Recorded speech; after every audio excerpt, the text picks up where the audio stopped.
Weasel manizo muntu ng'omuntu abalala. Alina emotions. He goes through a lot. He lost a friend. He lost someone who was dear to him. He misses the moments of the stage, the creation of the music, the travels, the making of money. The Reddy and Weasel, the raw, you know. Ebyo nabimissinga ng'omuntu adde wali ebbali kibanga bonna abeeraawo n'oviibwako ddiyawo oba sister oba mother oba father. Memories ezo bwe zijja tezikuleka kye kimu. We cannot feel what he feels. We can't.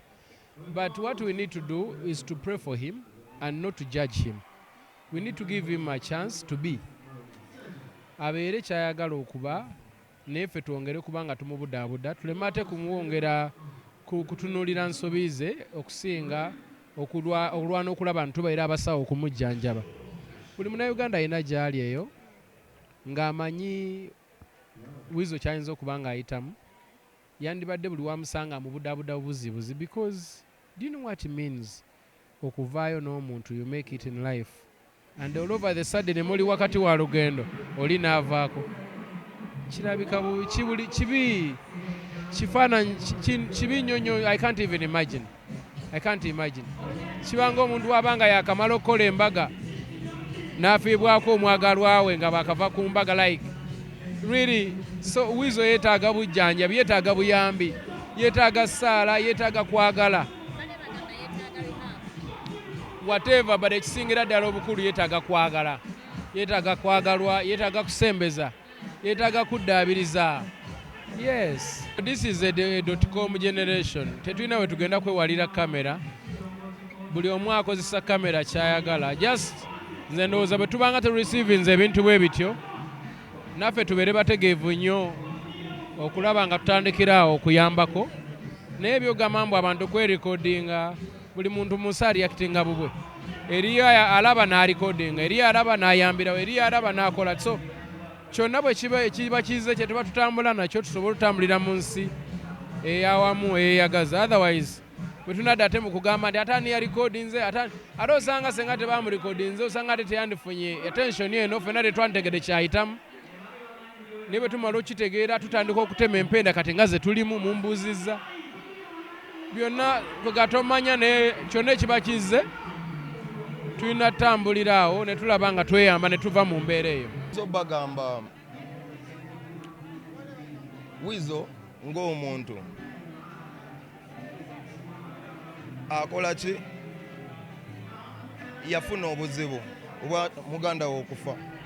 Bwe yafiirwa muganda we n'ebirala nga bwe mwabimanya tuva mu nsi esima ennyo, sijja gamba Uganda yokka wabula mu nsi yonna basimanyi abantu nga bamaze okukola ki okufa. Ekyo kimu. Ekyokubiri sijja nnenya bo bokka era mwene embeera mugenda laba abayimbi bangi nnyo era tuzze tubalaba nga bali frustrated ne bavayo obulamu bwabwe ne bukyuka okusinga ku mwali mumanyi olw'ensonga bannayuganda ng'abayimbi bayimbye bakubye endongo naye embeera nnyingi toyinza nnenya abantu bokka. Ngamba AI teyandibadde mbi naye bandibadde bafuna permission to use someone's voice. However much it is AI, but it was someone's tone. To use that tone, the people or the family, they should benefit from that because it's a tone of someone.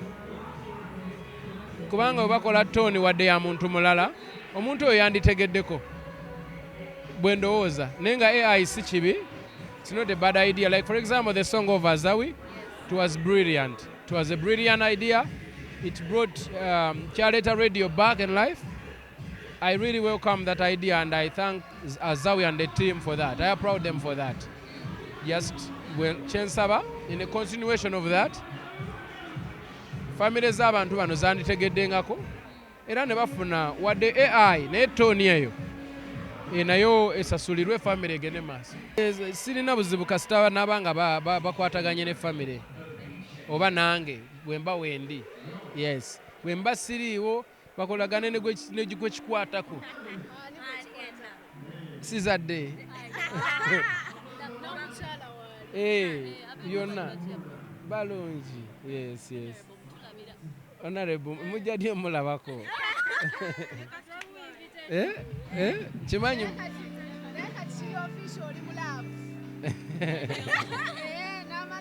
n'ebibyo mbyogere. Batugambye embaga yammwe eyengedde ne Nyamuto. Awo nja kuba mbaddira. Akwate mpola. Nja kuba mbabuulira.